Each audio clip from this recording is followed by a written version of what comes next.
बिस्मिल्लाहिर्रहमानिर्रहीम। अस्सलाम वालेकुम डियर स्टूडेंट्स, कैसे हैं आप सब। उम्मीद है कि आप सब खैरियत से होंगे। नाइन्थ बायोलॉजी, उस हवाले से हमारा आज लेक्चर नंबर है 6। टॉपिक है हमारा mechanism of enzyme action. Enzyme action का मैकेनिज़्म यानी किस तरह एंजाइम एक्शन करता है, वर्क करता है, इसके बारे में आज हमें डिस्कस करना है।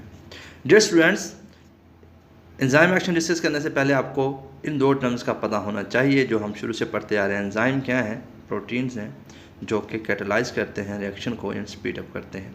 और एस स्टैंड फॉर होगा सबस्ट्रेट, मीन वो मॉलिक्यूल जिस पर एंजाइम ने वर्क करना है, एक्शन करना है। तो अब हमारे सामने एक थोड़ा सा ये बना हुआ है, इसे गौर से देखिए। एंजाइम और सबस्ट्रेट ये दोनों आपस में मिलेंगे, एक कॉम्प्लेक्स बनेगा जिसे हम ES कॉम्प्लेक्स या एंजाइम सबस्ट्रेट कॉम्प्लेक्स का नाम देंगे। और जैसे ही यहाँ पर रिएक्शन हो जाएगा उसके बाद एंजाइम अलग और हमारे पास हासिल होंगी प्रोडक्ट। तो इस बारे में हम डिटेल से आगे पढ़ते हैं। स्टेटमेंट जो हमारे सामने है वो भी साथ साथ पढ़ते हैं। कहते हैं कि when enzyme attach with the substrate, जब एंजाइम किसी भी सबस्ट्रेट से अटैच होता है, जैसे कि E और S ये आपस में अटैच होंगे, अ टेम्परेरी एंजाइम सबस्ट्रेट यानी ES complex is formed. The enzyme catalyzes the reaction and substrate is transformed into product. जैसे ही यहाँ पे रिएक्शन कैटलाइज होगा और उसके बाद क्या करे और क्या हासिल होगा हमारे पास प्रोडक्ट, एंजाइम अलग हो जाएगा।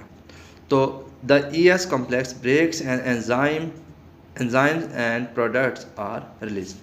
अब हम बात करते हैं कि यही जो हमारे सामने हुआ इसका मैकेनिज़्म जो हम अंडरस्टैंड करना चाह रहे हैं कैसे होगा। तो इसके बारे में दो साइंटिस्ट हैं, एक है एमएल फिशर और एक है कॉशलैंड। डैनियल कॉशलैंड ने अपना एक मॉडल पेश किया था जिसे हम इंड्यूस फिट मॉडल कहते हैं, वो भी हम बाद में पढ़ते हैं। एमएल फिशर ने एक मॉडल पेश किया था जिसे लॉक एंड की मॉडल कहते हैं। तो इसके मुताबिक उन्होंने कहा था, according to this model both the enzyme and the substrate possesses specific complementary geometric shape that fit exactly into one another.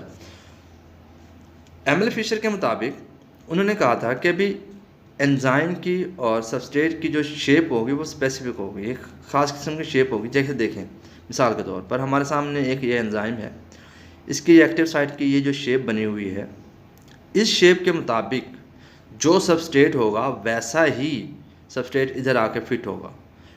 For example अगर इस तरह का सबस्ट्रेट हो तो वो इधर फिट नहीं होगा। क्यों? क्योंकि इसकी ज्योमेट्रिकल शेप इससे मैच नहीं करती।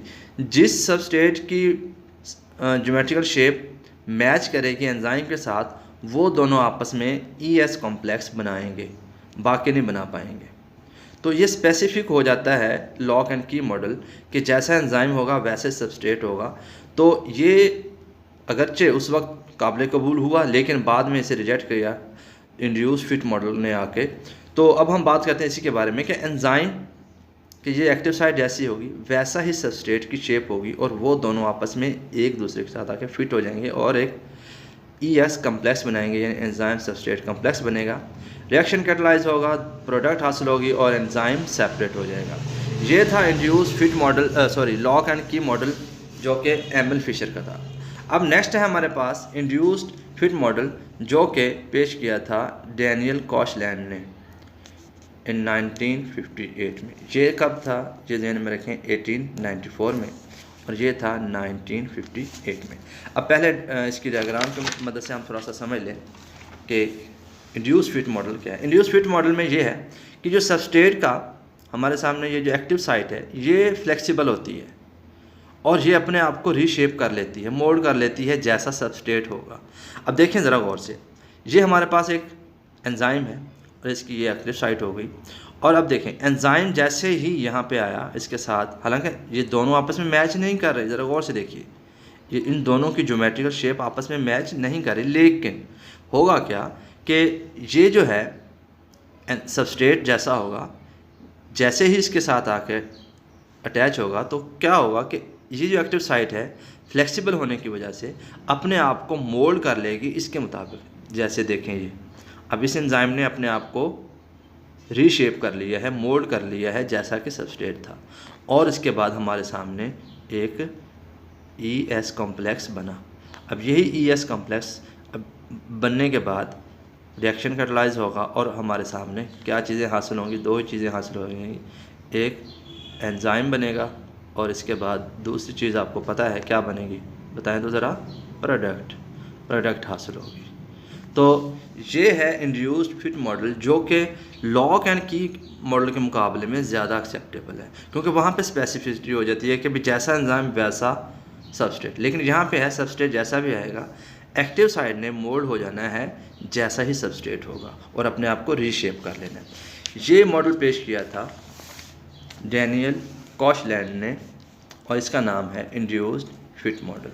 इसके मुताबिक स्टेटमेंट है, वो पढ़ भी लें, यहाँ से देखें, लेकिन आपने पूरा याद करना है। He said that enzymes are flexible structures and their active site is reshaped as substrate interacts with the enzyme. जैसे एंजाइम के साथ इंटरैक्ट करता है तो वो अपने आप को एंजाइम का जो एक्टिव साइट है रीशेप कर लेते हैं। According to this model the active site is not rigid, सख्त नहीं होती, स्ट्रक्चर नहीं है, rather it is molded into precise position to perform its function। अब जैसे ही फंक्शन की ज़रूरत है, एंजाइम सबस्ट्रेट जैसा आया है, वैसे ही इसने अपने आप को मोल्ड कर लेना है और अपना फंक्शन परफॉर्म करना है। तो डियर स्टूडेंट्स, आपने लर्न ये सारा आर्टिकल करना है शुरू में, और इसके बाद ये दोनों मॉडल्स हैं ये आपने बताने हैं। पहले ES कम्प्लेक्स क्या होता है ये आपने बता देना है, और ये सारा, और विद डायग्राम मस्ट है, लाजमी बनानी है ये भी, और नेक्स्ट पेज पे भी जो है वो भी। तो डियर स्टूडेंट्स, ये था हमारा आज का लेक्चर। नेक्स्ट लेक्चर के लिए इजाज़त।